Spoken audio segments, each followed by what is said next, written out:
Sometimes you watch a movie or read a book and it's so bad that it's good.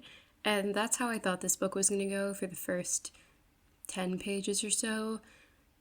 But the further I read, the more I realized that it was actually just so bad. Hi, love bugs. Welcome back to the channel. Today we're going to be talking about Blood of Hercules by Jasmine Moss.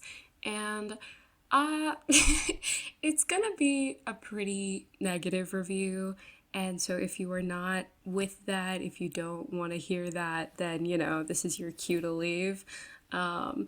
And I am going to try to be constructive, as I always am with my negative videos. I do like to talk about the things that I did like and the things that I think can be improved upon, especially because I know that BookTube has a lot of people watching it who are aspiring authors and who are really interested in writing as a craft. So I think that talking about those things are constructive and can help, each and every one of us improve our own writing and our own literary analysis, stuff like that. So, I genuinely do try to be constructive in balance with making fun of something now and then. But this book I just really, really hated, and I need to say that very bluntly and very clearly because I just really, more than I have ever disliked a book, I think.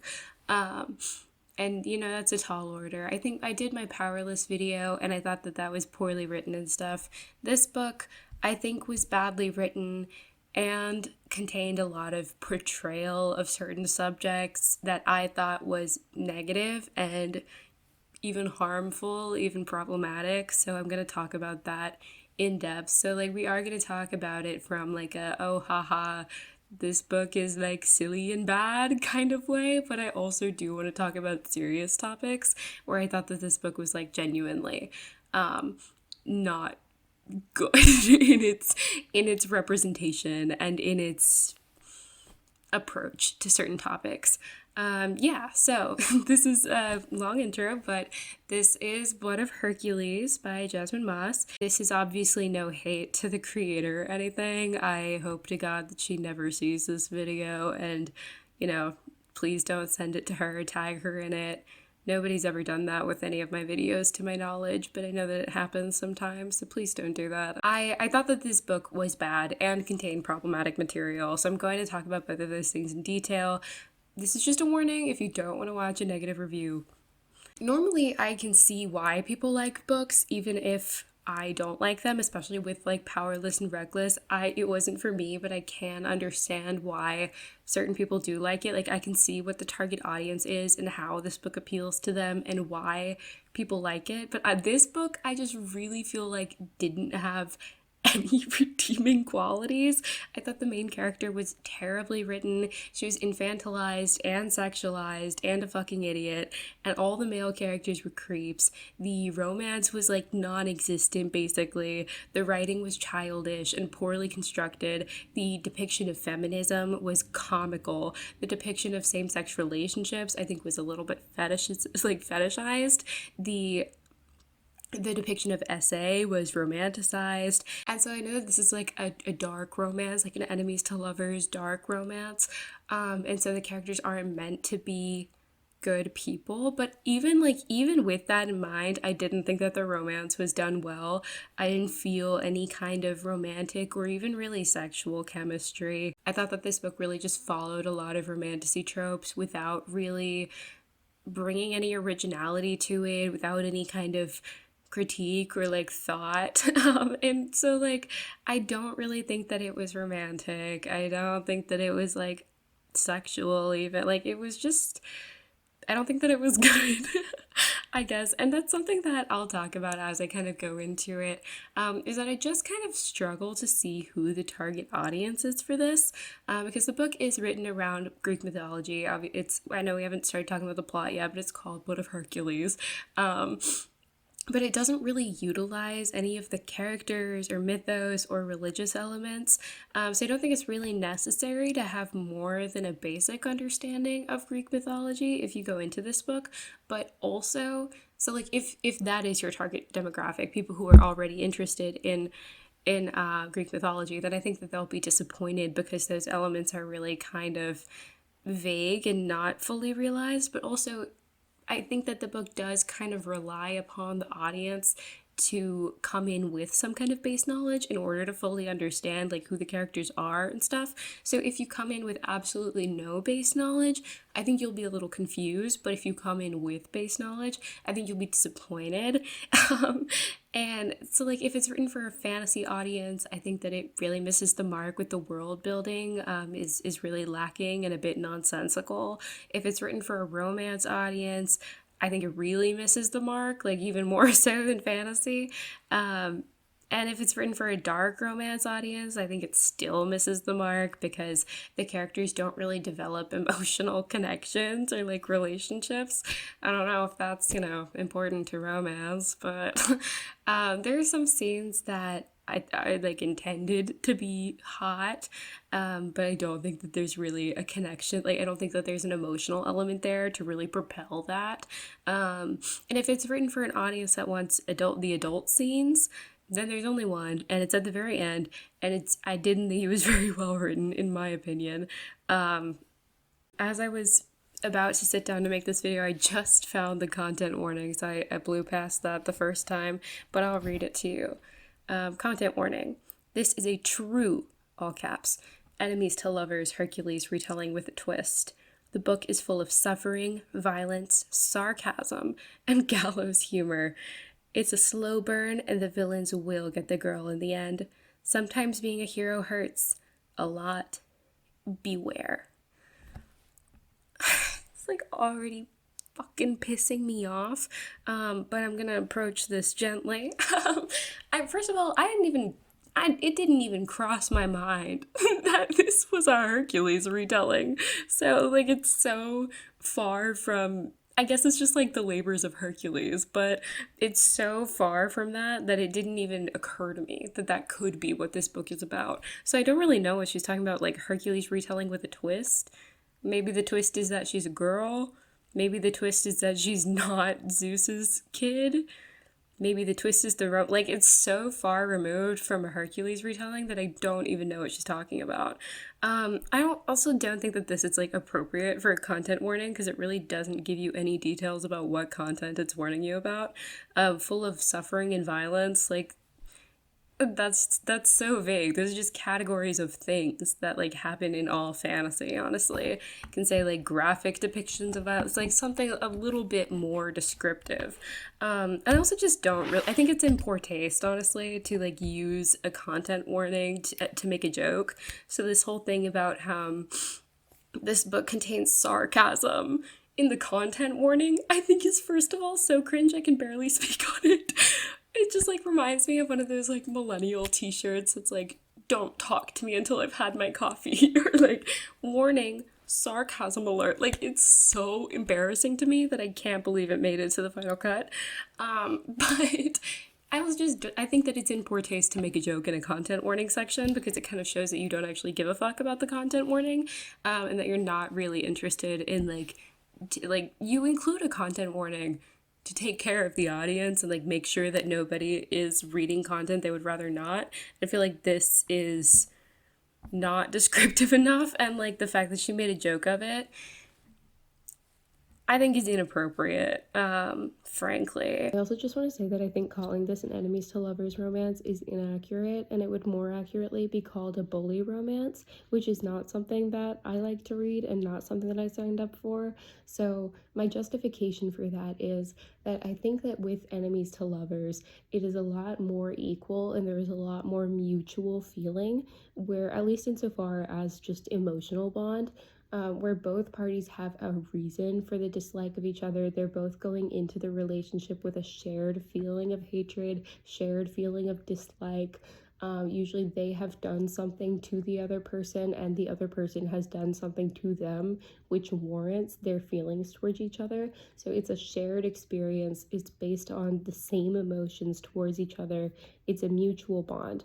They in which I think that at least emotionally, is a little bit more equal. Versus with a bully romance, it's really a major difference in the power dynamics, where the bully has all the power and the person being bullied has none of the power. And it is the bully who is really driving the story and who is driving the relationship between the two of them. It's their negative emotions and their negative actions that are pushing the story forward and that they are pushing on to the main character. It's not a mutual relationship really, because it's entirely driven by one person. I think that's really what we see in this book, where it's like Alexis hasn't personally done anything to these characters to warrant their dislike of her, and they haven't done anything to her to warrant her dislike of her. And it seems that a lot of times that she doesn't even really dislike them, she just thinks they're mean, and that's true. And so it's like, it's not like they have each done something to the other person that makes them enemies. It's that all the men in the story are mean-spirited freaks. Like, it's not that they're taking some kind of retribution because Alexis has done something to them. It's just that they're mean people. It's just that they're mean to her, and like, that's it. They just bully her. That's really it. That's really the extent of it, is just that they bully her. And that's very different from an enemies to lovers relationship. So that's weird. And I think that it's just capitalizing off of the success and the popularity of the enemies to lovers trope, especially within romantasy. You just call this enemies to lovers even though it's not actually reflected in the text, and there's going to be a bunch of people who buy it because they want enemies to lovers, and that's not what is actually going on. So that was something that really annoyed me. But anyway. But you know what? Maybe it is a perfect content warning for this book, because if I had read that, I probably would have been prepared for how deeply unfunny and cringy and millennial the humor in this book is. Like, and to my core, unfunny. Like, to its bones, unfunny. But let's move on. So first of all, before the story starts, we get 2 lore sections that I'll show you. Hang on. We get, first of all, the family tree. So we get the 12 houses of Sparta. There are the Olympian houses and the Chthonic houses. And then we get the family trees, the lineages. I took one fucking look at this thing. You see Hades and Persephone have a deceased child. Immediately, I knew that was going to be our girl. I knew that was going to be our main character. So thank you for that. So I guess I don't even want to go through this. The Olympian houses and the Chthonic houses have virtually no relationship to the Olympian gods and the Chthonic gods, of Greek mythology. So I don't really know what is going on. It doesn't really, I don't know what we're doing here. Hades is the only chthonic god in the chthonic houses of this book, so I just don't know what we're doing. Anyway, so we start with some lore sections before we begin the book, which initially I didn't mind because, I get it. I don't really mind if you just tell me, here's what you need to know, here's the premise of the story, let's get into it, that's fine. It's not great storytelling practice, but I didn't really care in the moment.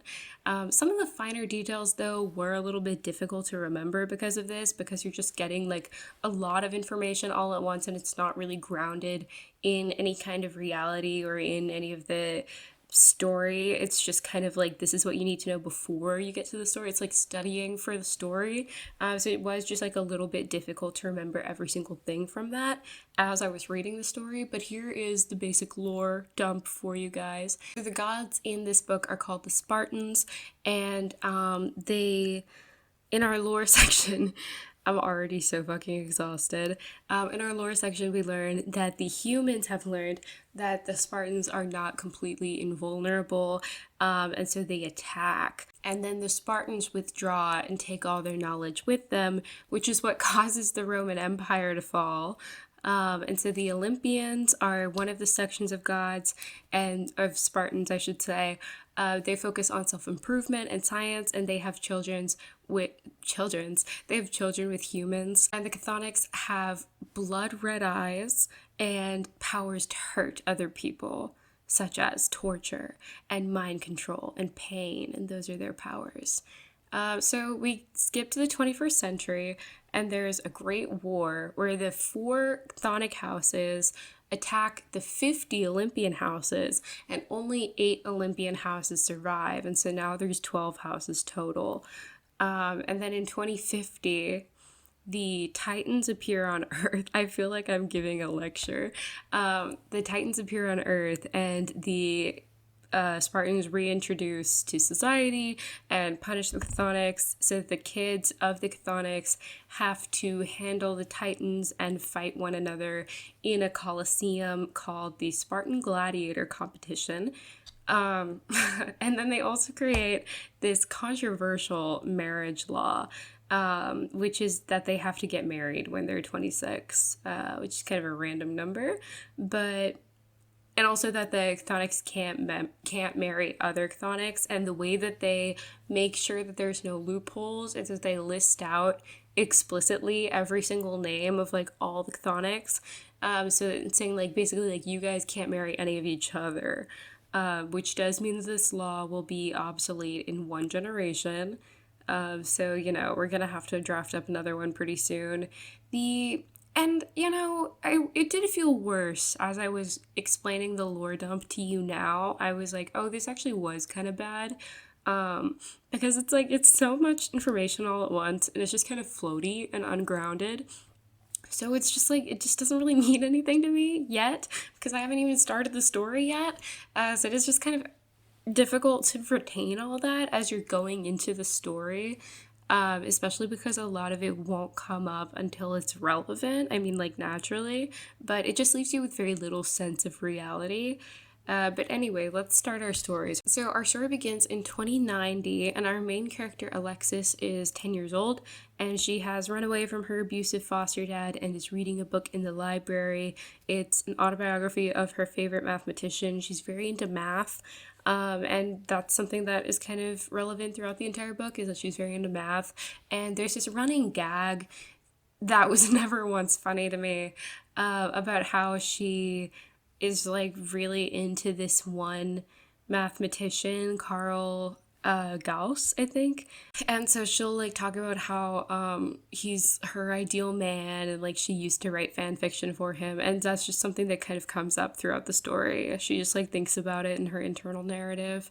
And she's in this library, she's 10 years old, and she starts hearing a voice speak to her, and it's Nyx, but not the goddess Nyx. It's I don't know how to say this word.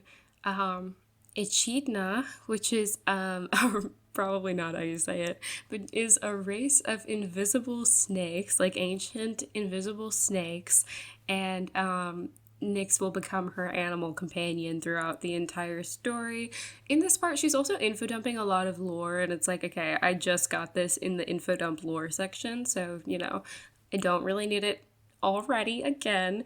It's, you know, it's nice that you're giving it to me in the story, but it's also not great that you're just dumping it at me in these like massive paragraphs. Her last name is Hurt, which I think is pretty heavy-handed foreshadowing that she'll be one of the chthonics.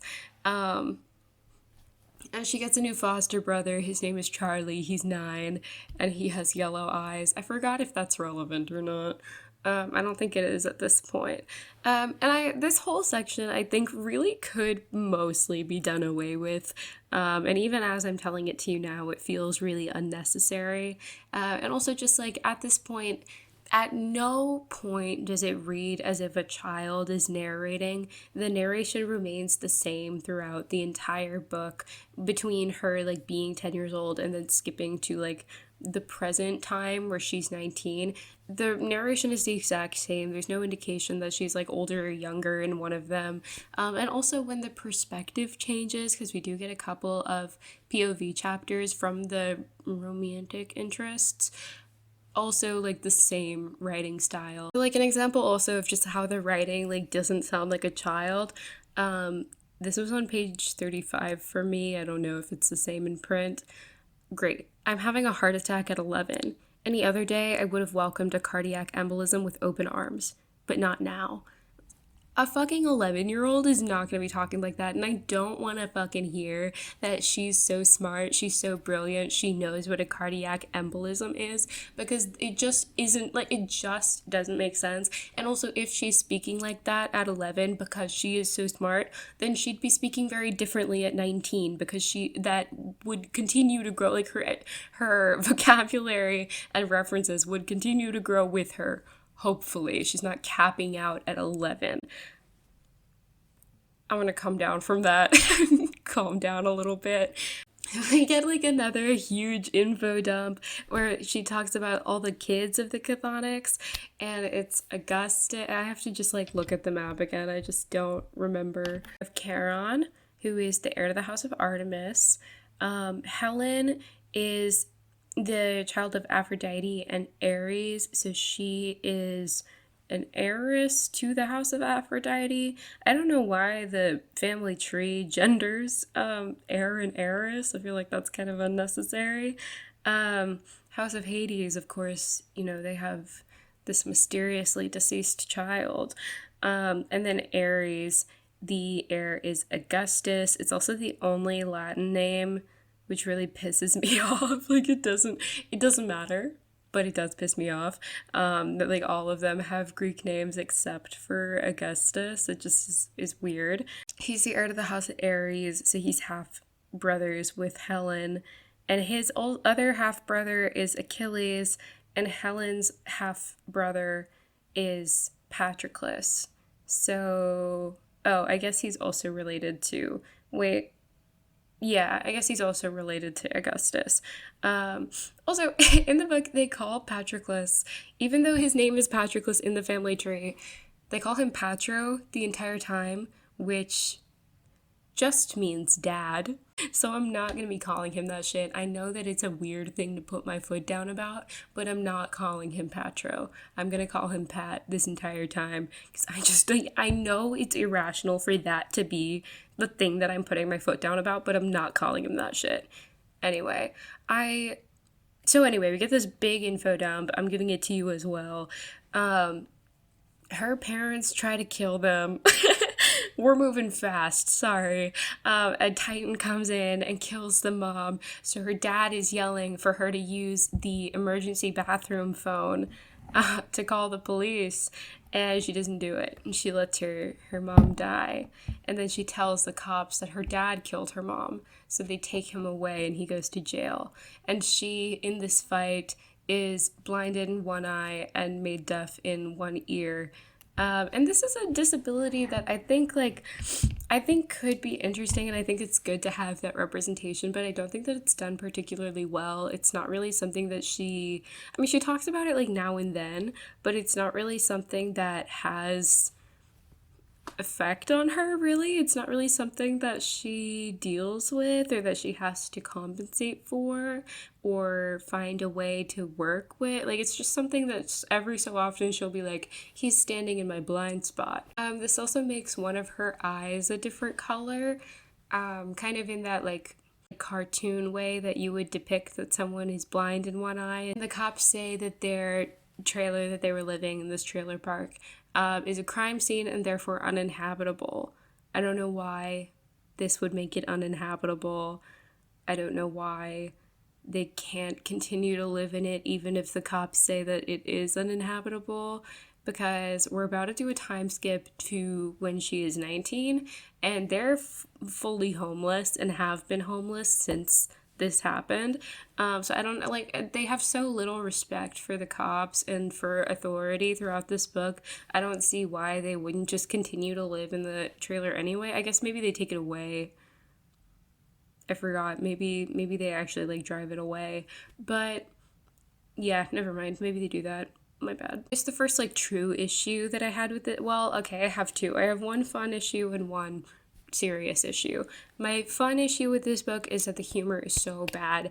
I'll read you a little bit. It's got a lot of like TikTok slang in it, which I feel is almost always cringy in books, and also just like works to date the book really fast. So like if you read this book next year, in 2 years, a lot of this slang is no longer going to be in circulation. Like, it's not going to be popular slang anymore. So I feel like you're really setting yourself up to have a book that doesn't age very well and that pretty immediately becomes obsolete. Like, pretty immediately the humor and the just like words are not going to really connect to an audience. And I also felt that the way that it was used is already cringy. So here's an example. Kids at school called it apocalyptic core. Like, what the fuck are you talking about? Also, it's 2090. There's no way you're using 2020. What I think this book came out last year, 2024 TikTok slang in fucking 2090. I'm glad she didn't invent new slang though. And my more serious take is that I didn't feel that the depiction of homelessness was very sensitive. I thought that it was a little bit insensitive. I thought that it was almost like cartoonish and not grounded at all. And maybe it's just the way that the narrator's humor was coming into play with that I already didn't find funny. So I just wasn't finding it to be a very sensitive representation. So I would be interested to hear what other people think. I felt like that was kind of how it came across. Maybe that's not how other people found it. There's this really big emphasis on the fact that like she and her brother live in a cardboard box, and they say that a lot. They really want you to know about this, and they'll go like days without food, and that's not really written about with any kind of gravity or, I don't know, care. I just felt that it was written in a way that was pretty insensitive. But I am open to hearing what other people say about that because I am not the most educated in this subject. I don't think that the author is the most educated in this subject either, in my defense. But anyway, so we time skip to when she is 19 and she's taking a test and she wants to score in the top 0.01% in order to get into the Spartan Run University. And she's also working on the Riemann hypothesis, which is not like really, I think it's just included to make us think that she's smart, but like she doesn't solve it. So not that I'm expecting the author to solve the Riemann hypothesis for us, but like, just saying, if she's that smart. Anyway, and just kind of a little funny thing is that she's having this like fantasy about Carl Gauss. I hope he's not real. About Carl Gauss finding her when she's a child, and like he takes her in and he says, "That girl will be my prodigy." Do you mean protege? Is that the word that you mean? Sure, she can be a math prodigy, and she is a math prodigy, but he wouldn't be her math prodigy. He would be her math protege. She's in this little high school, and one of the kids is showing like a video that they found of Achilles. She's repulsed by the video of the, they call it the Crimson Duo, and it's Achilles and Pat, and they're killing some guy, I don't know, on the internet that they found a video of. They have these people, I forgot what they called them, but they're like storm chasers, except for the Crimson Duo. So they like follow them around with cameras to get videos of it, the way that people do with like tornadoes. Which I think is fun. I do like that. I think that's kind of fun. I think that's an interesting way to bring it to the modern day, I guess. And she's the only one repulsed by it. All the other students are like, wow, they're so cool and hot. And so here's a little bit of description. I couldn't have cared less. Carl Gauss, aka aggressive celibacy, was the only one for me.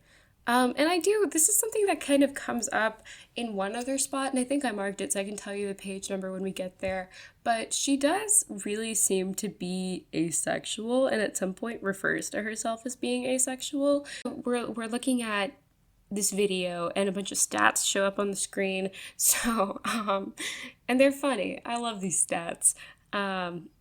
This is one of those so bad it's good moments. Achilles, nicknames, the son of war, the killer, the beast of the Crimson Duo. 6'7", 290 pounds. Birthday, why do we need that? Power, voice torture ability. Details unknown. They also have animal protectors. So Achilles has this wolf that follows him around. Power ranking 95 out of 100. What do you have to do for a 100? So there's also this plotline that I think is so strange and out of place, is that Pat, Augustus, and Charon founded this weapons company together called WSDL. Not a great acronym, doesn't really roll off the tongue, and so like they're all billionaires. It's like, what are we doing? Why are we doing this? I actually think, why are we doing this? I'm sorry, that got a little. It'll say like net worth 3 billion. Why? He's a fucking god. Like, what the fuck do I care? How much? What is current? What the fuck do I care? Anyway, and also just like the way that the men in this story are showed to be powerful and violent and strong is that they all have like lots of guns. It's every time we see Achilles, it's like he's covered in guns. He has so many guns. I find that so fucking lame. I'm the only one, but if I'm reading a book that's about Greek gods, I don't want them to be using guns. Like, I think that's so lame. And kind of just, I think that's so boring. Anybody can do that. I'm using a gun is so fucking lame. I can't even express to you how lame it is. But I'm from Texas, so I've seen a gun or two. I think the guns are fucking lame. I think they're boring. I think it, like, is such a cop-out of making, like, strongman. It's kind of, I don't know, Republican. Real men used to go to war with a sword. Whatever happened to a real man? So he's, like, killing this titan and he's just shooting it with bullets. I could do that. You stupid motherfucker. I could do that. Like, I'm really, like, crashing out over this book. I'm really sorry. She takes her test, which is written obnoxiously in order to make her sound smart. So as an example, there's a question on the test where she has to write an essay about quantum chromodynamics. And so in her internal monologue, she thinks to herself, like, oh crap, what's the Latin word for quantum chromodynamics? I'll give you a hint. It starts with quantum. And actually it is going to irritate me because there isn't one, because it's a new field of study that wasn't around in the BCE, so even if there was a word for that, it would just be a Neo-Latin word that's invented centuries later for the purpose of writing about it. Language is evolutionary, and at some point it doesn't make sense and is actually hindering to the actual paper to use antiquated language to talk about something that is new and that is still developing. So it doesn't make you sound smarter to write about quantum physics in Latin. It means you're using less applicable language. You're using language that doesn't have the words to talk about what you're trying to say because it hadn't evolved to that point. And it actually is going to irritate me because it is this thing that's like trying to make her sound so smart when it actually just doesn't make any sense if you think about it. But let's move on, because at the very end of the test she has to prick her finger and drop a little blood on the scantron, just like in the Hunger Games, and it's not explicitly a scantron. I just think it's funny to imagine it as a scantron, but her blood burns up the paper. And so the teacher is like, oh shit, she has to call some guy to come pick her up, and they do, and they're like, oh, it's a girl, ew.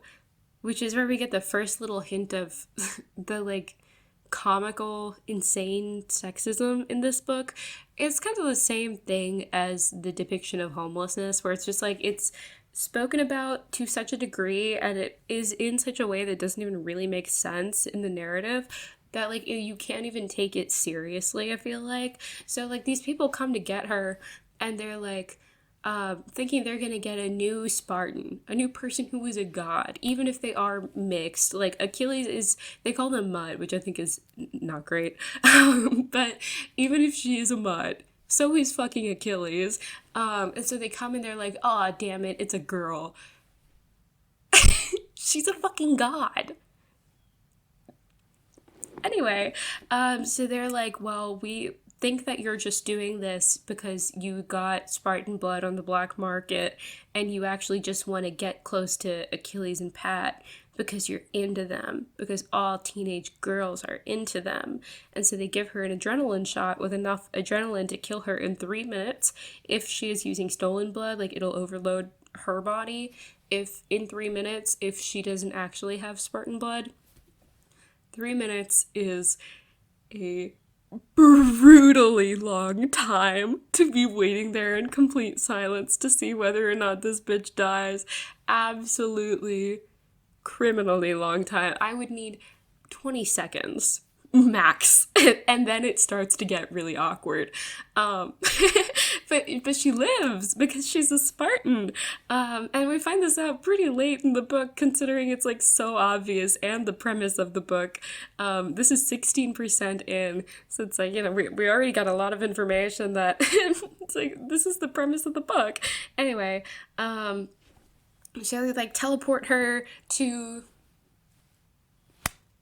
Anyway, and she has to take part in what's called the Initiation Massacre. So really good timing, because that's happening right now.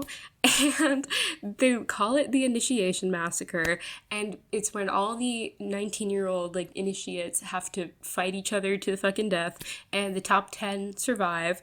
And then there's a whole plot line in this book about how there's a population issue. Do you want me to feel bad for you? Are you fucking serious? Obviously. I feel insane right now. Obviously, you have a population control issue. Maybe this has something to do with it. Maybe we shouldn't be having all of our young, eligible people kill each other. Maybe that has something to do with our population crisis. But she survives, so yay. And everyone is so mean to her. Like, again, like, Disney villain mean to a degree that doesn't make sense. She sees these people, like, die horrifically in the initiation ritual, and then she sees some guy walk by and she's like, oh my god, I bet that was him. He was using chthonic powers, and so he's secretly a chthonic. I guess we'll circle back to that, but I feel like you know where we're going with that. So everybody gets mentors, and she's so special and different that she gets 2 mentors, which naturally are both Pat and Achilles. So, you know, she could have just... We had to do this thing where the main character is special, of course, but, you know, she could have just gotten one of them, and then informally, like, the other one is also there because they're attached to the hip. But no, she's not like other girls. She's not like these other boys. So she gets 2. It's very like Violet and Fourth Wing with her 2 dragons. She just gets them because she's so special and cool.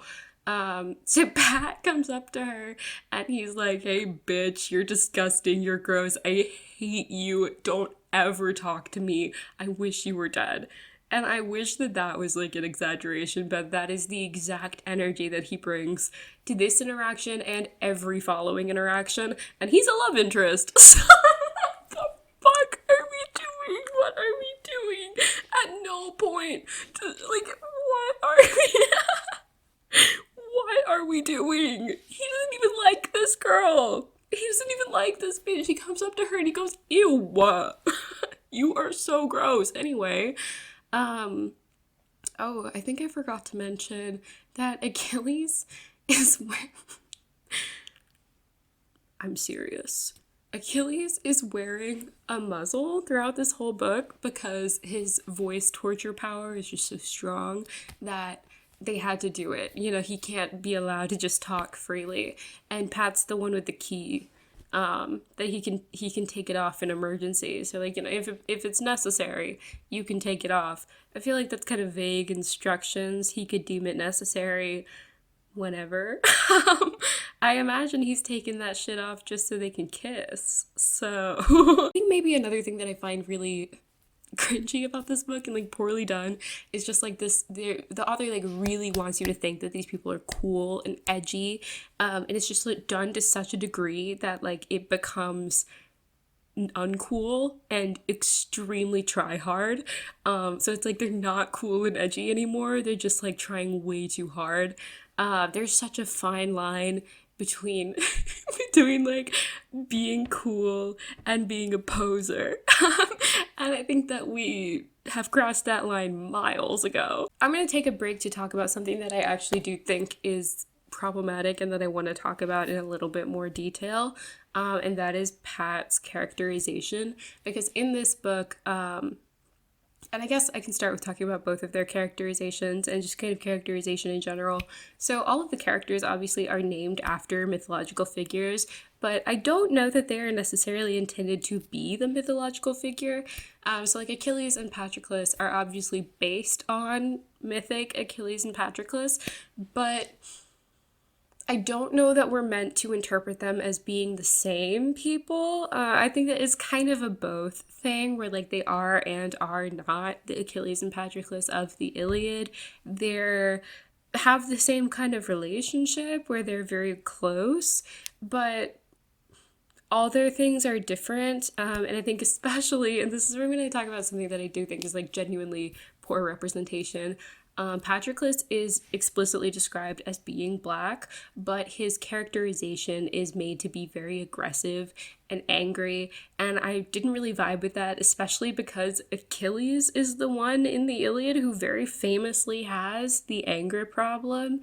The wrath of Achilles is the first word of the Iliad. It is like the central part of the poem. It's the first word. Like he's the one who is known for the anger problem, but in this book we really see a lot of that transferred onto Patroclus. Maybe just because Achilles can't speak, but we do often see Achilles like touching him to like make him calm down or back down or something, and that's very strange.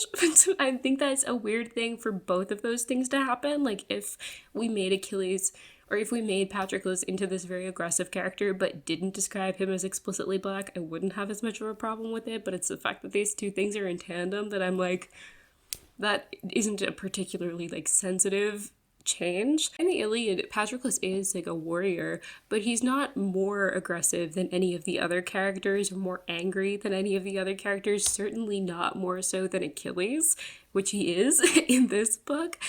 He's the one who tries to get Achilles to see reason. He's the one who appeals to him in a couple of scenes, and it's just like, there are instances where in this book Achilles has to calm him down, has to make him back down, and it's a little bit like, what the fuck are we doing? You know, I think that it's a little bit insensitive. I don't think that it's a good change.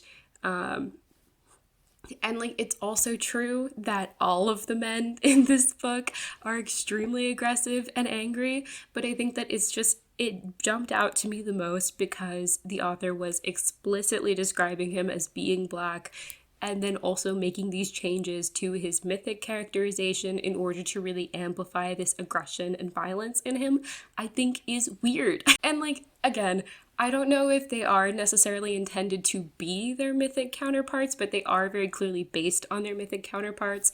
And the gods do, for the most part, seem to be the original gods. I don't know why it would be different for Patroclus and Achilles. I can see the argument that like, oh, he's not actually mythic Patroclus, so it's not a bad change, but I think that's a flimsy argument because on the other hand, yes, he is.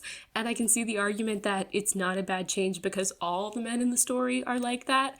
But on the other hand, I also think that's a flimsy argument because he's the only character who is described explicitly as being black. I think that is significant in a story that is about Greek mythology. He's also described in very sexual language because his mom is Aphrodite, so like in the WSDL, he is the sex of the acronym, and he's described as very beautiful, very like sexually attractive, and is more active than Achilles is in the pursuit of Alexis as a sexual partner. And I think that that does kind of play on also negative stereotypes.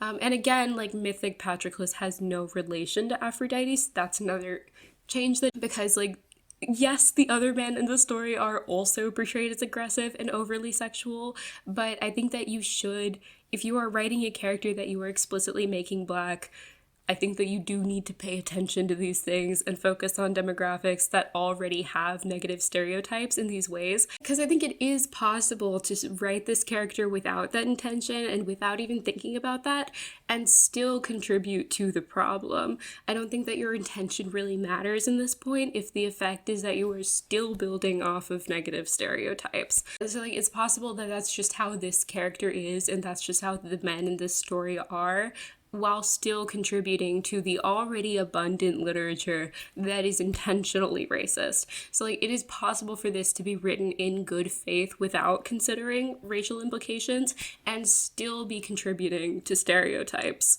I hope that makes sense. It's possible that this wasn't intentional and it's still bad, is what I'm trying to say. He's also described many, many times as looking like the statue of David. And like, I guess I can picture the statue of David being a black man, but he does have very European features. And it's also a little weird to me to be like, wow, this black man is so beautiful. He looks just like this European man. Like, you couldn't think of any non-European person to liken this guy to. It's still asserting this idea that European features are the most beautiful, just like by saying that like they're on a black man. I think that's weird. It just seems like the author was trying to be inclusive but didn't actually know how to do it. Again, like everybody's extremely mean for her. I'll find some like quotes, but they're just like comically mean, like playground middle school mean to her because she's because she was abandoned and because she's a mutt. She's like half. They assume that she is, I forgot to say, they're assuming at this point that she is Zeus's daughter because he also has two different color eyes. And again, like because she's blind in one eye, that one of them is a different color. Here, I found an example of one of the things that Pat says to her. He says, "Also, you disgust us. We don't like you, and we never will, so rid yourself of all romantic delusions." He is a romantic interest, by the way. Nyx, I haven't mentioned her in a while. The invisible snake is always on her and is constantly giving her little feedback. She's so annoying and she contributes absolutely nothing to the story except to offer this like snarky, like sarcastic humor, and I find her so annoying. Anyway, don't worry, I've got examples for that later. But she tells Alexis that she can't be her animal protector because she already is bonded to another Spartan as their animal protector, but it's somebody that she can't speak to directly. I am 100% certain that she's referring to Medusa because Medusa is another of the Chthonics who has been put in jail. I'm 100% sure it's her. Like, that would explain why they can't speak directly. She's a snake. So I am like 1,000% sure it's her. This is not confirmed in this book, but mark my words, it will be in the second book, which has not come out yet. But I'm positive of this.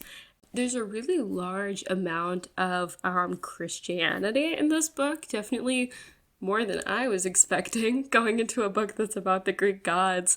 But like it is very Christian, and I think that that's really interesting, actually. I think that that could be really cool to kind of explore like how your faith stands in a world where like Greek gods, they're like kind of gods, exist, and like these higher powers do exist, and how that can coexist with faith in like the Christian God or a different modern religion. I think that would be really interesting. It's not something that we get any amount of detail in. She says about Achilles and Patroclus that Lucifer himself would be less intimidating. And it's like, I didn't know that guy was still around. There's a lot of instances where she is praying or she's like, God help us. She's referring to like her priest also, Father John. And so like it's really like they're pretty heavy Christian elements, and specifically like Catholic elements to the story that I think really would be really interesting. And I really do wish that we got some information about. But I mean, that is obviously not what this book is about, and that's just kind of me having my own interests that don't really align with the author's interest, I think, because that's obviously not the story that she's interested in telling. I just think it would have been really interesting. And so she has to go participate in this thing called the Crucible, which is not capitalized, even though it's a proper noun. And the people, so like the 10 people who survived the initiation massacre have to go to the Crucible and go through this like rigorous training in order to be accepted into Spartan society. And then the mentors of the people who survived that will become generals of the Spartans. So Achilles and Pat really want her to, they're like, you have to survive, but also Pat is like, fuck you, you're so weak, I hope you die. So, anyway, the description of the Crucible I think is kind of confusing. I didn't really understand where they were. I didn't feel super like grounded in the space that we were in. I couldn't really get a feel for what it looked like. But it's like there's a classroom and they're on a mountain and they're not allowed to eat or bathe or anything while they're here or like sleep, because the Spartans don't have to do that. But it's like, bathe? You're not allowed to bathe? These are the children of like the god. These are, because she's, I think, the only mutt in this situation. So the other one is like Zeus's kid, you know? It's like all these people, it's like, why would you not let them bathe? What does that help? How does that help us? They're put into this situation that is so overly difficult and like overly disgusting and like extreme in its severity that it just kind of loops around to being nonsensical. It's like, what is the purpose of not allowing them to bathe? What is the purpose of not allowing them to eat while they're learning? Because they have to go through these classes. They have like some kind of fake math class, history, I forgot the other one. And they have to like go through these classes and they're sitting in lecture and like learning this whole time. Why would you do that if they're in such poor condition, if they're not allowed to take care of their bodies? Like, what does that benefit us? If we're trying to get the best of the best, then why not give them very good conditions and see which of them can actually excel in the, like, it just, I get the whole like, oh, you have to survive this horrible torment in order to enter society, but it's like, why? What is the benefit of this? And there's a strange man who comes and visits her in her dreams. It's very obviously not a dream and it's a real man, and he calls her carissima, which I really like. Carissima, like, I think that's very nice. It means, it's Latin, and it means, oh, I guess that's another thing, is that they all are Greek. This is based in Greek mythology. Most of them, except for Augustus, have Greek names, but they all speak Latin. All the lectures are given in Latin. All the, there's a lot of Latin phrases that are given. It's like, why isn't this in Greek? Anyway, I get that, like, this came from the Roman Empire, maybe, but then why aren't we calling the gods by Roman names?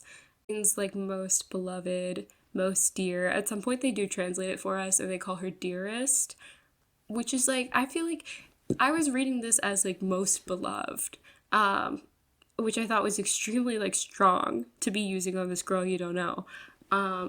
But then the book translates it for us as dearest, which is also true. I just feel like isn't quite as emphatic as I was reading it personally. But hey, anyone else want to give me their translation, that's fine. It's correct. Like, it's not wrong. I was just reading it a little bit more emphatically. So whenever one of them fucks up in class and they get the answer wrong, they all have to go run the Crucible, which is also, I guess, the name of the punishment that they have to do, also not capitalized, where they have to run around the mountain, and at some point they have to, like, swim away from Charon, who is, they say, is the most deadly hunter, and if he catches them, he will kill them. And he's in a little, like, skiff, you know, Charon the ferryman, and they're swimming. Why the fuck would they survive this? You're putting these people in situations that are, like, so comically, so exaggerated in their extremity and in their severity that it's like, why the fuck would anybody survive this? They haven't eaten, they haven't bathed, they don't have any water or sleep, and they're swimming away from a guy in a boat who is the most deadly hunter in the world and is a fully realized member of the Spartans. Why the fuck would anybody survive that? But yeah, that's what they're doing. She meets with this boy named Christos, who is very nice to her and dies immediately. And Charon is like looking at her the whole time, and she's like, oh my god, I bet he wants to kill me. But in my head, I was like, oh, I bet he recognizes that she's actually chthonic, which is exactly what happened. So like when I say, I said in my Goodreads review that I found this book was very predictable, but also at the same time nonsensical. And I mean, like, I was guessing entire plot beats hundreds of pages before they happened. I think we have a POV switch to Charon. And this is the point in the book where I realized that we've got these little graphics up at the top. And this is the one for Alexis's POV, and I thought when I was looking at it, I thought that it was just a statue who was like very sad, a grieving statue. But then I saw Charon's POV.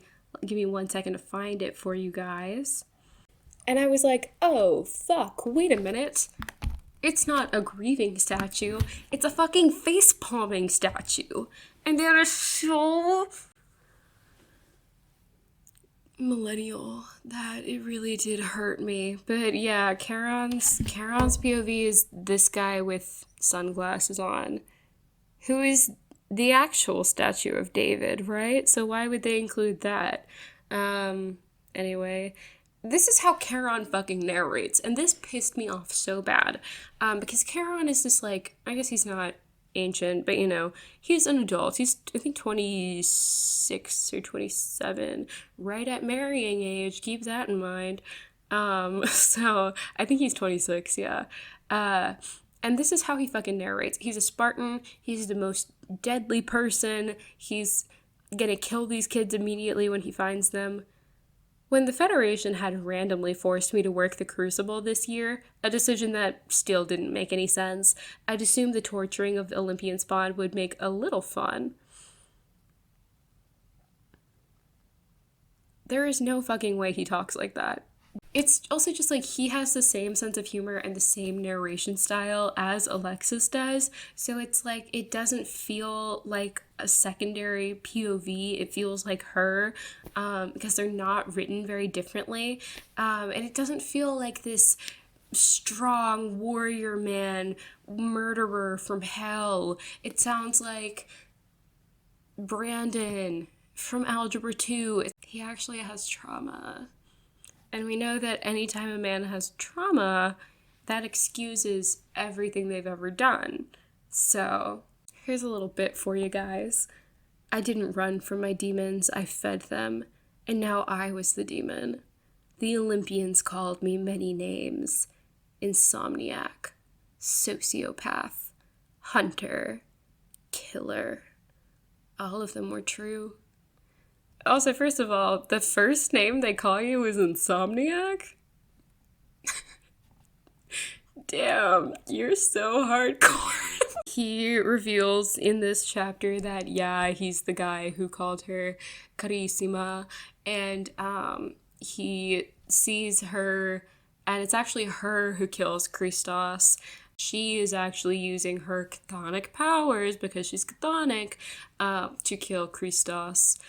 Which also, just like kind of a side note, Christos does just mean Christ. Like, it does just mean, like, Jesus. So, after Jesus died, like, why is that his name? I don't know. Is there some kind of symbolism there? So, they have to bond at some point in the Crucible with an animal companion. And they tell us that animals can sense your powers, and they may or may not choose to bond with you, even if you do survive the Crucible. So it's very fourth wing. It's very like they have to go in front of the animals, and the dragons decide whether or not they're able to make a bond, and otherwise they'll just kill you. So if an animal refuses your bond request, it'll boil your brain. It's like, I wonder why there's a population problem. Can't figure it out. Why are the animal companions necessary? I guess that's a question that I should have asked while I was writing my notes. They're called animal protectors, and that makes sense for Achilles and Pat, who have a wolf and a jaguar, but Augustus has a fucking raccoon that just like crawls around on his neck, and I guess he can protect Augustus by giving people rabies, which would be more horrifying. They have like, some of the animals are just like little shit animals that like are not gonna help you. So it's also like, why do we need the animal companions? What are they adding to the story? I have this one math class. I didn't write down what the professor's name is because I didn't think that he would matter. But they have this one math class where all the equations are ethical dilemmas, and not a whole lot of detail is given to this class, naturally. But I took a class called a Logic 101 class that was kind of similar. We would write out sentences and statements as equations, so every aspect of it was marked by some kind of symbol, and the relationships had different symbols between them to connect them. And that was a difficult class. Like, it doesn't sound that hard, but it actually was really hard. So I do understand the energy that she's bringing to this class. I think that's kind of cool. But we don't really get a whole lot of detail into this. It'll just be like, we're solving this ethical dilemma in our math class right now. It's like, okay, cool. Did you come to a conclusion? No? All right, that's what I thought.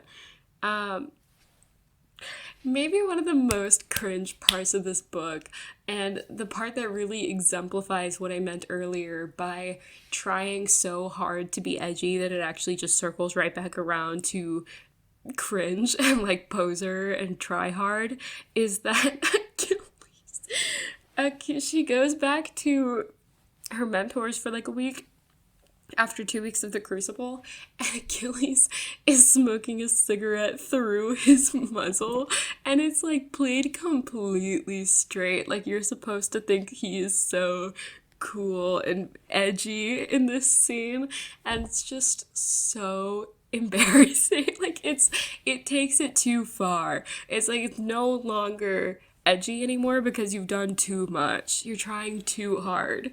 But also, let the man have a cig. So Charon appears at their house, and he's like, oh, I need to marry someone because I'm at the marrying age because of the marriage law, and it has to be Olympian because all the chthonics are listed out by name on the law, so there's no loophole. But what if there was a loophole? And it's like, obviously our girl is the loophole. This is like in my notes from while I was reading this part. I was like, okay, obviously it's gonna be her because she is definitely a chthonic, but she's not on the list because they listed out everybody by name idiotically, and they didn't know about her. So obviously she's the loophole. I'll let you guess whether or not that comes true. There is an age gap here, and I know that, I just am not a big fan of age gap relationships, honestly. Like, I guess they could be fine sometimes, but, I'm not 26, but I would rather eat glass than date a 19-year-old, so that's my thought on that. And he's like, if you die in this challenge in the Crucible, I'll torture you for all eternity. He's so cool. He's so romantic. He's so hot, isn't he? I guess maybe that is another issue that I have with this book. It's just like, I get that it's a dark romance. Like, I get that you don't want the male characters to be like nice or anything, but I just don't really vibe with this whole like romanticization of violence, where like the fact of him being a violent man is the aspect of him that we're supposed to find attractive, and like what's supposed to make him seem like hot to the audience. And I don't think that what I just said was an example of that, but it will be later on, so stick with me.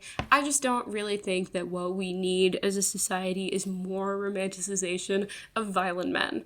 But yeah, so she goes back to the Crucible for round two. They're all tired and exhausted and hungry. It has to be the least efficient school fucking ever. But they're not gonna learn or retain anything. I don't understand. I don't understand what we're doing here. Augustus is her professor of like history or some shit, and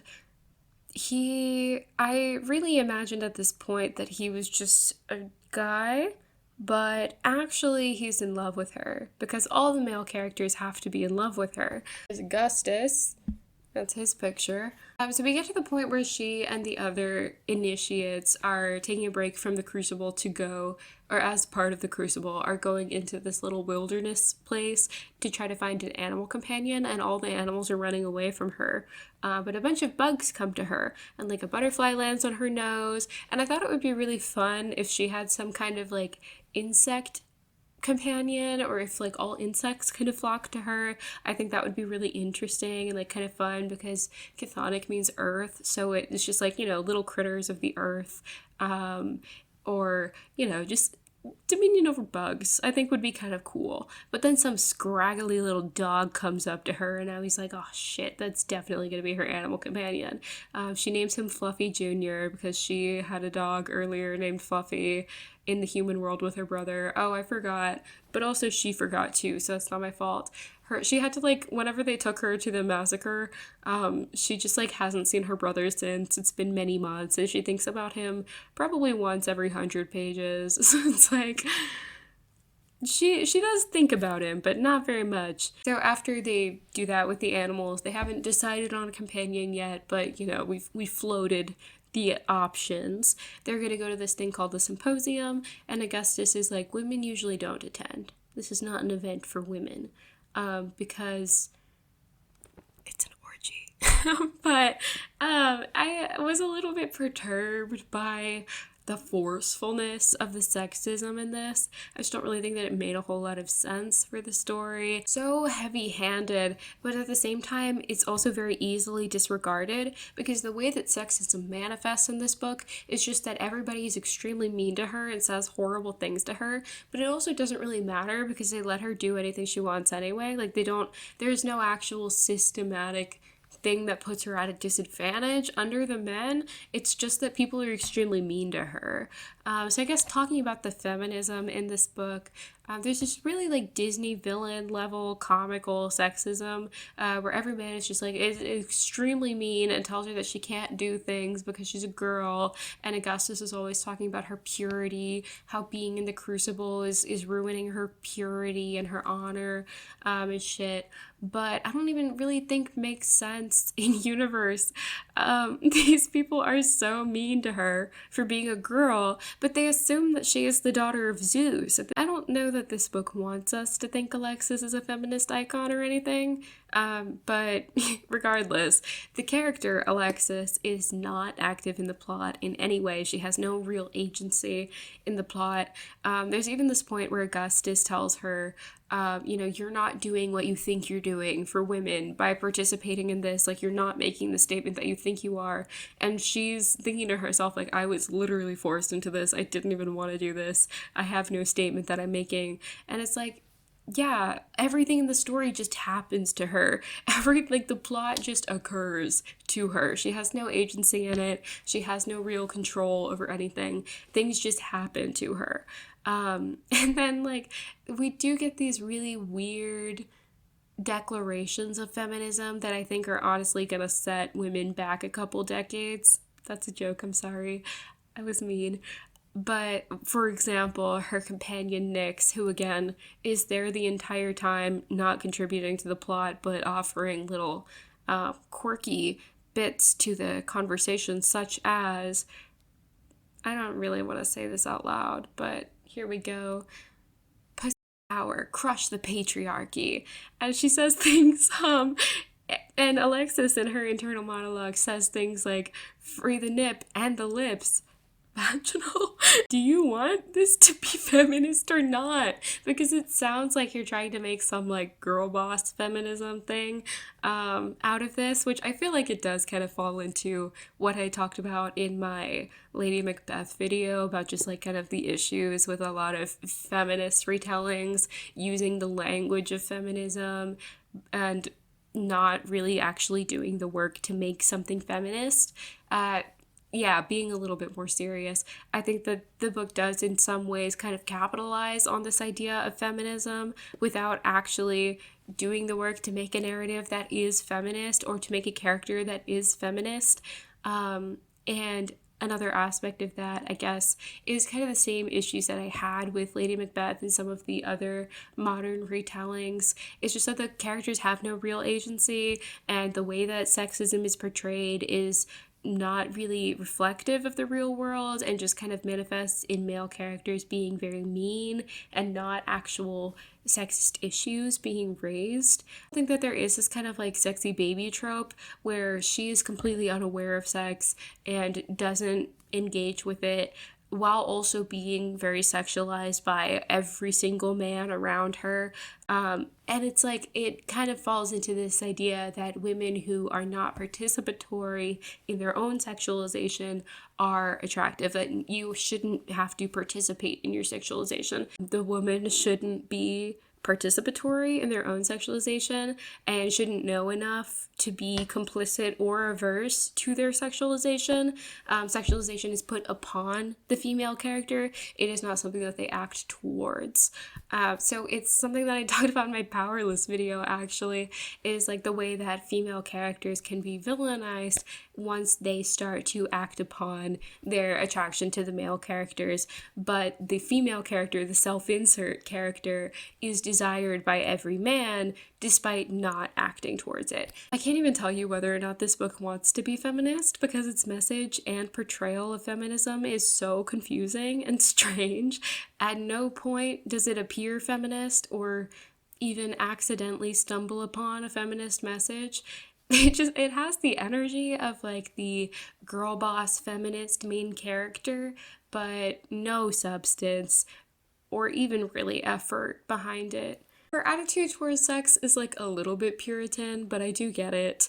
If you're at an orgy and you didn't want to be at an orgy, you would probably also be upset regardless of your feelings about sex. So the way that she talks about sex like throughout the book is a little bit like she doesn't want to do it or engage with it.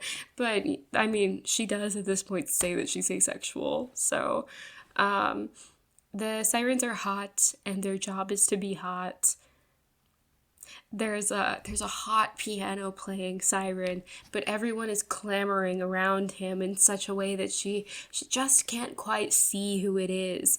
And I literally wrote in my notes, like, I bet somehow it's Charon. We'll come back to that. They're playing spoons. She plays spoons with the sirens, but it's with knives because they're edgy.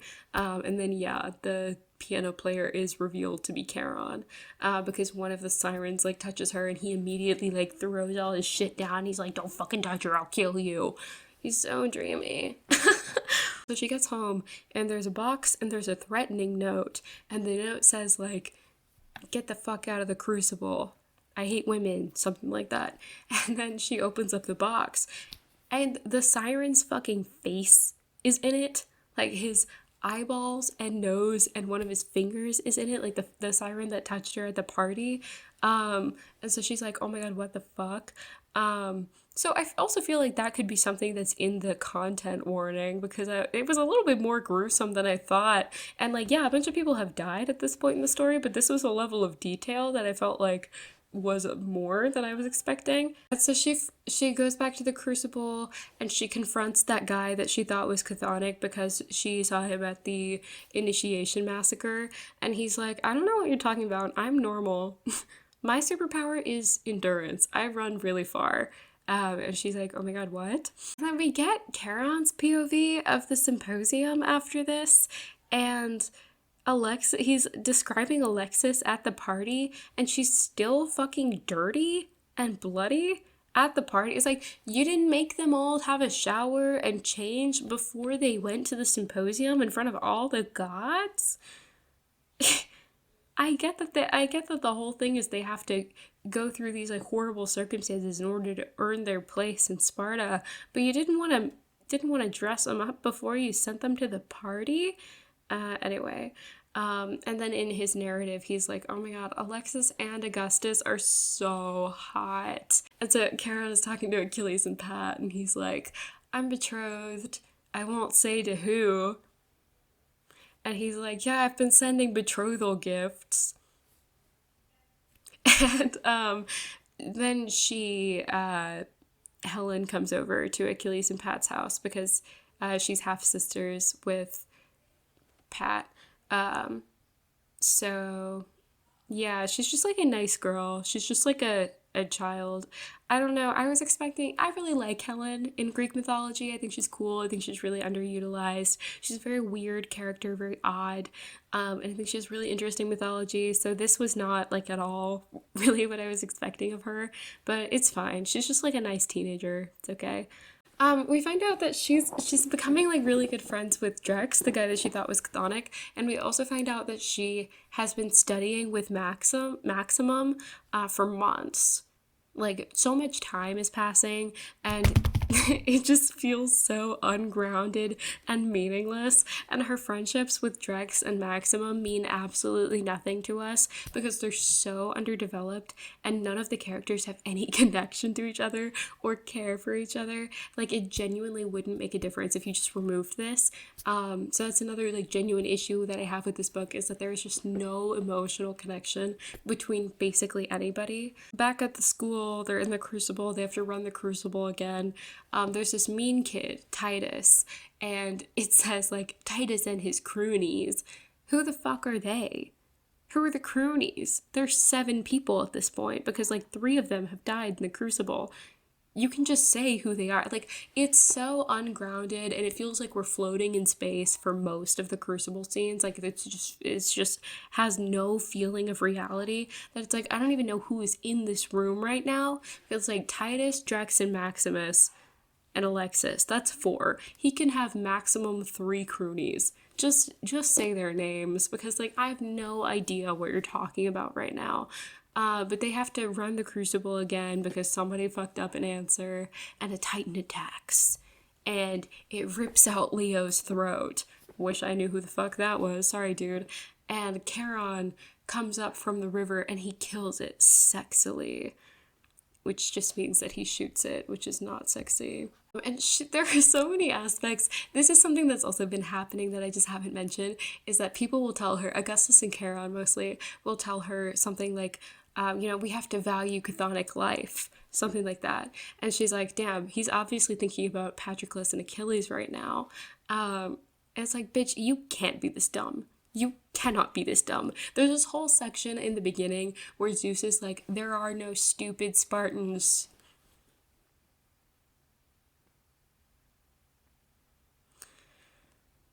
There's one. Charon is yelling at her. He's like, why would you try to save Leo? You put your life in danger. Chthonic life. And she's like, damn, he's obviously thinking about Achilles and Pat because they're going to be generals if I survive this. Like, that's obviously the thing that he's talking about. Charon is like taking care of her injuries again. And he's like, wait a minute. She actually has trauma. It's like, from you, bitch. From you. You've been nothing but mean, and you kill people in front of her. Why would you think? And so in class later, Augustus is teaching them how to teleport home, and the way that they do that is by imagining their home. Home is like a person, is a state of mind, not necessarily a place. So he's like, keep that in mind, and then we'll learn how to teleport home. And so she says, oh, I'm thinking of Charlie. Charlie is her brother. And Augustus is like, who the fuck is that? And pins her against a wall. And he's like, no other man is allowed to have you. What the fuck is wrong with you, actually? And again, like, Augustus tells her, I need to know these things. Like, when chthonic life is at stake, I need to know these things. And she's like, this is obviously about Achilles and Patroclus. And it's like, Girl, you are killing me right now. She bonds with that fucked up little dog, Fluffy. I don't remember if I said it was fucked up or not. It's like a horrible, scraggly dog, and everybody who sees it is like, what the hell is that? And I guess this is weird about it, because he's weird about everything. He also tries to use his mind powers on her. He has mind powers, and he does this many times. At some point, it, like, makes her bleed out of her eyeballs, and it's like, he's so romantic. She returns home, and Patroclus is suddenly super nice to her, and he's like, hey, you know, me and Achilles are together, but recently, and then he doesn't finish that sentence, but you know, you get the vibe. And this is kind of an issue that I also have with the book, is that I think that the romance is really poorly written, in the sense that there's no emotional connection, there's no genuine tension romantically or even sexually between the characters, because there's no emotional element to it. And even the physical element is that, like, Alexis really doesn't seem interested in sex, and again described herself as asexual, and like isn't interested in any of them sexually.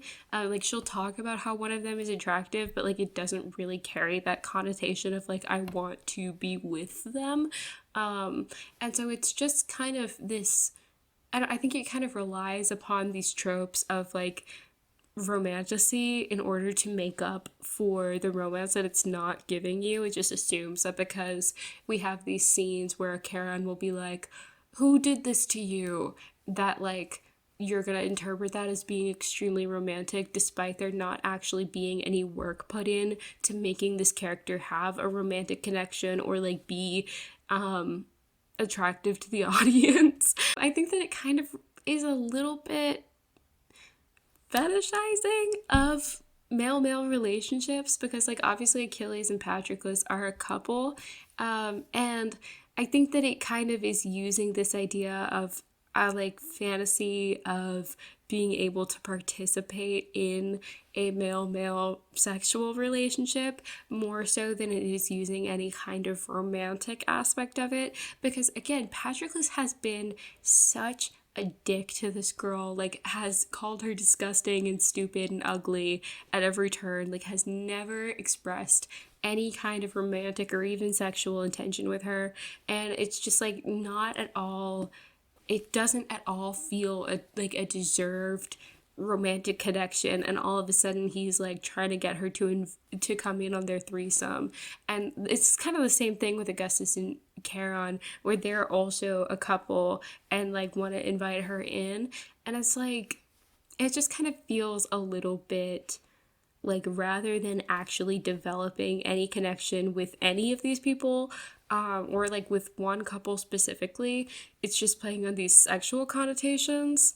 She gets a kiss from Maximum, and then the next day she gets another box that has his eyeballs and lips inside. In my notes I wrote that these are definitely Charon's courting gifts. We'll see if that comes true. She goes to this initiation ball, and everybody, it's like a masquerade kind of thing. And so she's on the dance floor, and these two guys come up to her, and they're dancing all up on her. And she's like, ew, get off me. I don't want to do this. Let go. And they're like, no, never. I think that this scene is like obviously not consensual. And like there are parts where she starts to feel an attraction to the men who are like dancing all up on her, but she doesn't know who they are, despite her initial disgust. And like that is something that can happen even in cases of assault. Like your body can have unconscious reactions to sexual stimulus even if you don't want it. And so I think that this scene is kind of an irresponsible, at best is irresponsible portrayal, and at worst is kind of romanticizing of assault, basically, because she's very explicit and says like, get off me, let go, and they say no. And it's like, I don't know how else you want me to interpret that. And so she gets away from them, and then her other professor, the math professor, who I thought was normal, is like, hey girl, now that we're not student and professor anymore, and then somebody puts a knife to his throat, and it starts this whole commotion. because everybody is in love with her, despite treating her like actual garbage, despite being extremely mean and never displaying any kind of romantic attraction or even sexual attraction, despite giving no indication that they view her even as a human being or a person deserving of respect. Everybody is attracted to her and in love with her. So anyway, it starts this whole thing. There's a bunch of commotion, and she and Helen get kidnapped from the ball. So she wakes up and she and Helen are like in the woods somewhere, I don't really know. And she sees this guy and he takes off his mask, and she's like, oh my god, I can't believe it's you. I can't believe it's you who's been leaving me those threatening notes and those boxes. It's Theros. Who the fuck is Theros? I literally had to read this twice. I was like, who the fuck? Who the fuck is Theros? He's Zeus's heir. I think we saw him once at the initiation massacre, like sitting up with Zeus or something. And I didn't write his name down because I thought that he was the throwaway character. I didn't think he was important. And he's really not, because she's like, why did you leave me those boxes with body parts? And he's like, I don't know what you're talking about. I didn't do that. I just left the notes. And he's gonna like leave them in the woods for the Titans to find, but don't worry, they get out of this immediately. This whole thing takes like less than a chapter. And so there's this insanely dramatic, she teleports herself and Helen back using the like home teleportation thing that she learned from Augustus, and Charon comes up to her and he's like, who the fuck did this to you? And so like, yeah, I guess if you're looking for a book that uses those tropes, you found it. But I also feel like those tropes are only successful, like the who did this to you trope is only successful whenever there's emotional resonance, you know, whenever there's actual character work being given to developing this relationship and showing this protectiveness, and when the character isn't a fucking dick. Like, everything that we've seen from, I cannot stress this enough, everything that we've seen from every single one of these male main characters has been mean and aggressive and acting like they're disgusted by her and they hate her. So it doesn't feel earned whenever Charon is like, I'll kill whoever did this to you. Who did this? It's like, what the fuck do you care? You might as well have done it. But they managed to teleport back to this like assembly where all the gods are, so Theros is there too, and she's like, he did this, and she uses her chthonic powers in order to make him almost die or whatever, to like make him in horrible pain. And Hades in the audience is like, yo, what the fuck? Seems a little familiar. Theros somehow didn't know whenever he kidnapped Helen with what the fuck is her name? Alexis, that Helen was Aphrodite's kid. And like, yes, on the one hand, yes, she's wearing a mask because it was like a masquerade party, but also like, did you not want to check who you were kidnapping before you did it? You were planning to kill these people. Did you not want to make sure? Also, there aren't that many teenage girls, to my understanding. There aren't that many Spartans at all. So like, you kind of should know who's who. If you've been living in this society your entire life and you were brought up in it, you should kind of have a little bit of an understanding. But no, he didn't realize that. He didn't want to check under her mask before he kidnapped her. He didn't know who she was. She should be the only teenage girl in attendance, so not a huge pool to pull from. But yeah, she realizes, like, oh my god, I'm the one with the chthonic powers. That's crazy. It's like, you are so... and then Hades comes out of the audience and he's like, oh my god, I thought my child was dead. Her name was Hercules. And so that's where we get the title of the book, is that she's actually Hercules and she's the daughter of Hades and Persephone. I did see a little bit of Hades and Persephone at the very beginning in the like massacre scene. She sees them together and she's like, yeah, they have the best relationship ever. They're so kind to each other. So it's like, it's this like modern, I don't mind it, but you know, yeah.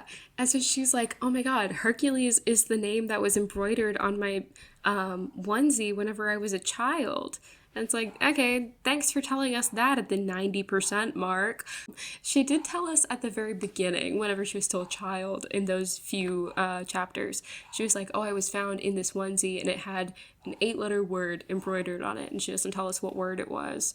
So maybe if I had thought a little harder, I would have come to that conclusion, but it's like, okay. And so all the gods are like, oh shit, she's actually a full-blooded Spartan. She's not half human. So now it's really unfortunate that she was in the crucible, because girls aren't supposed to do that because it makes you impure. And so now, in order to make her pure again, she has to be betrothed. It's really... and Charon is like, great news. We're already betrothed. Me and my partner Augustus are already betrothed to her. And she's like, what the fuck? So yeah, the boxes that she got are actually his betrothal gifts. And apparently there's nothing that they can do to be like, hey, she didn't know that these were betrothal gifts. They weren't opened with the intention of acceptance. It's just like, it means that they're betrothed and that's legitimate and there's nothing anyone can do about it. Because she opened them, that's considered accepting the betrothal gift. And it's like, you don't have to have a little tag on it to say whose it's from. Like, it seems like this is an aspect of our society that could really open up a lot of issues if this is the case, but whatever. And so we're wrapping up the story now. She goes back to see her brother Charlie, and she's able to bring him back to the Spartan land with her. Theros has gone missing because presumably Charon is torturing him. Is that allowed? He's Zeus's heir. He's Zeus's heir. And he's now gone missing because presumably Charon is torturing him. And nobody's gonna do anything. We're not gonna look for him. There's nothing anyone wants to say about that. But yeah, she gets fucking married. It's said explicitly very many times that she doesn't want to marry them and that she's not interested in this. It's like extremely forced. Absolutely does not want to be doing this. So it's like so romantic, right? And listen, I kind of like the arranged marriage trope in fantasy. I think it's like a little bit fun, the like forced proximity kind of thing. I'm into it, but this was just like, this is different because this is her entering a marriage with people that she already doesn't want to marry because of who they are personally. I feel like usually in fantasy it's like two people who are in a political marriage and they don't know each other before they enter the marriage. This is like, she knows these bitches and she does not want to marry them because they suck. That's a little bit different. And so Augustus and Charon are marrying her and they're like, everybody get the fuck out. Because they're about to have sex. And Pat stands up for her, and he's like, this isn't right, she didn't want to marry them. But we find out in one of their narrations, it's just because he wanted him and Achilles to marry her, because they're both also in love with her, despite absolutely no indication of that. And I guess the elephant in the room is that this just, like, isn't a consensual sex scene. I feel like no matter which way you slice it, like, it's not consensual, because like at some point she does say yes to it, like she does agree to it, but the amount of coercion and like the fact that they are at this point married, and that she's really not in a good state of mind at this point, I feel like you just cannot make the argument that this is a consensual scene. So we do learn what the acronym stands for in the WSDL weapons or whatever. War is for Augustus because of his mind powers. Sex is actually for Charon because he's hot, I guess. L means lies, and it's for Pat because he has power to know if people are lying or not. And I forgot what the other one. I forgot what D stands for. But it's Achilles. I don't remember. We get a final Charon scene, and it's of the point in the Crucible where she accidentally kills Christos, Jesus, and he's like, oh damn, she's a chthonic. And I bet you're wondering, oh hey, I thought we already got that scene from Charon's POV. Yeah, we did. Yeah, we straight up did. We're getting it again. And the language is very predatory at all point, and actually every like male POV chapter about her is very predatory. He's like, I can exploit her ignorance, we can trap her in a marriage. So it's just like gross. Also, something that really irked me is that she's been hearing voices this whole time. Notice I've never mentioned it because it wasn't really relevant and like didn't affect the plot at all. She's been hearing voices this whole time and never says what those voices say or what they sound like or anything, but we learned that they're Charon's hellhounds, which are his animal protectors, and that he like sent them to spy on her this whole plot. So I don't really like, what the fuck, why are we learning this now? We don't even know what they were saying. Something that I completely forgot to mention is that I really wanted more scenes of her and Hades and Persephone after she finds out that she is their daughter, or maybe even before, because we find out that she's their daughter and then like immediately we go to her wedding. So we don't really have any time for them to actually connect and, you know, make up for lost time and get to know each other, which I thought would have been really strong and would have been a really interesting like way to round out her narrative. Her feeling like she doesn't belong in the Spartan world and then finding out that like she's belonged to it this whole time, and being able to connect with her family and have parents who really love her, to kind of contrast the foster parents that we began the story with who were so horrible to her. And I feel like that would have been a really interesting aspect of the story and really would have rounded out her arc and her story really nicely. And I think the author knows that, because in the book that I've read, the copy that I had, there was a bonus scene at the very end, which I didn't read because I was sick of it at that point, where we do get Hades and Persephone and Alexis, I guess Hercules, before her wedding, where they're getting to interact with each other. So it's like, you know, that's what's missing from the story, and maybe the publisher or the editor was like, we have to cut that out because it's too long or something, I don't know. But that definitely was missing from the story. It would have been really good to see, it would have been interesting, and I'm really disappointed that it wasn't in there. And I think the author knows that it should have been in the story, because why else would it be in the bonus scenes? Just some speedrun thoughts. She doesn't think about her brother very much, so also like that relationship I think could use some work. She's very passive in everything that happens to her. The plot happens to her. She doesn't act upon it. She has no real agency in her own right. I like Augustus being this protective older brother figure, and like that leading him into traps of being sexist. I think that could be something that could be interesting, like that he can grow from. That does not seem to be the direction that the book is moving in. But I think it's made weird by the fact that he thinks about Helen while also thinking about wanting to get with Alexis. I think it's weird that Alexis is very close to Helen's age and they are like in a relationship. I think that's a bit yucky. Yeah, he's a freak, frankly. I really don't like that this book shows romance almost exclusively through violence. Maybe the only exception is Achilles and Patroclus to each other, but they're also both very violent characters, just not to each other. So I think that like every relationship in this book is just like not portrayed very well. I don't really like that the only way the male characters show romantic interest towards her is through acts of violence. I just think that's like not great. I was gonna do my geoguessing at the end of this video.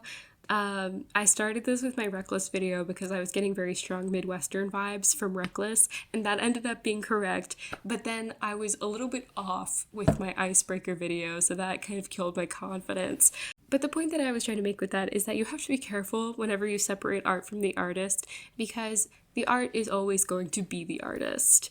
The art cannot just exist on its own. You cannot fully separate it from the person who created it, because it is a creation by and of the creator. And I think that's really beautiful. I think that it shows that art and books and literature and stories are just so heavily ingrained with humanity and so heavily ingrained with the person who created them, and that it is like a part of their soul.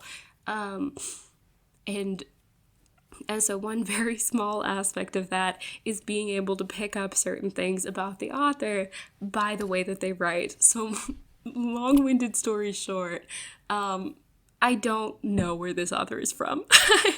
I really wasn't getting strong vibes. However, I know that she's a young millennial.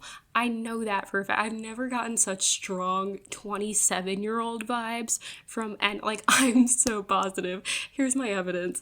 The way that she uses slang accurately, but still in a way that is cringy. I also think that there are small amounts of like Harry Potter inspiration. Just the idea of like magic school with an animal companion that's just like kind of cute and doesn't really contribute to the plot, but like it's fun. The fact that she's talking to the snake in this like kind of parcel tongue kind of thing, I think there's a connection there. The idea of houses, maybe. I think there's some small amounts of Harry Potter inspiration. Not a lot. Not enough to be like, oh, she's copying. A little bit. So I'm like almost positive. If I had to put a number on it, 27. 28 maybe, but I know she's a young millennial. And then if I had to pick a location, just for fun, because I actually have no idea. I think here's my evidence. I'll deliver the evidence and then give you my conclusion. Using the statue of David as the most attractive man conceivable, very heavy-handed Christianity, even though the world is based on Greek and Roman mythology. I did see that the author went to Georgetown University. That was on her little blurb. There were a couple of like little puritanisms that's like not extremely apparent, not like a problem or anything, but noticeable. So if I had to guess, mostly it's gonna be like the Georgetown thing. I think that she's probably from the DMV area, maybe Virginia. I'll say like Richmond. Richmond or like Arlington, something like that. I think probably the DMV area, just like near Georgetown. She lives in Florida now. Okay, so she might just be from Florida. I don't know. Could be. I wasn't getting strong Florida vibes, but it could be.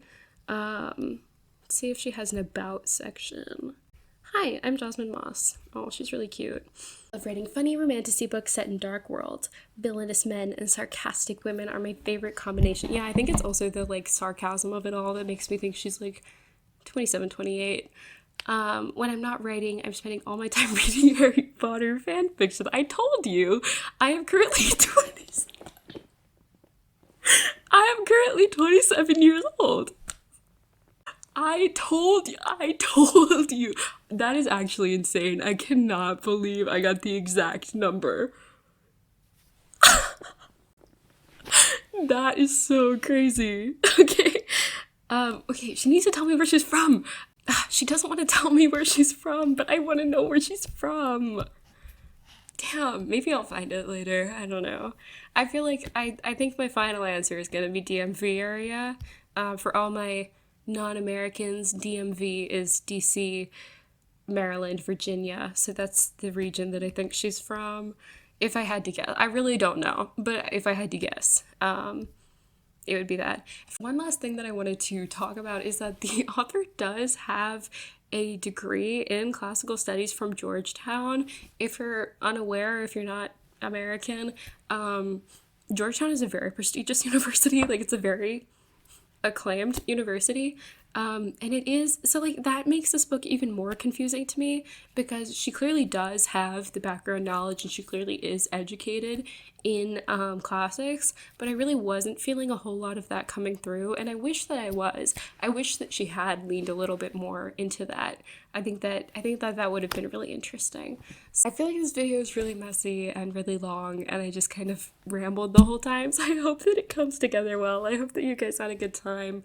I actually really enjoyed talking about this book with you and going through my issues with it. I didn't enjoy reading it, but I mean, that's no hate to the author. It's the same thing that I said about the powerless author. Writing is a skill. It's something that can be improved upon. And also, like, enjoyment of art is subjective. I didn't enjoy this book, but obviously other people have. And that doesn't mean anything, really. That's just my opinion versus another person's opinion. So that's fine. But, you know, I just, I don't know that I have anything else to say, but I feel like this video was so rambly and so long, and I don't know how to end it. So, Thank you guys so much for watching. I have links in the description of my socials and stuff now that TikTok is still around. You can follow me there, my Goodreads, see what I'm reading now. Yeah, I really hope you enjoyed this video. Thank you so much for keeping me company on this channel, and I will see you in the next one. Goodbye.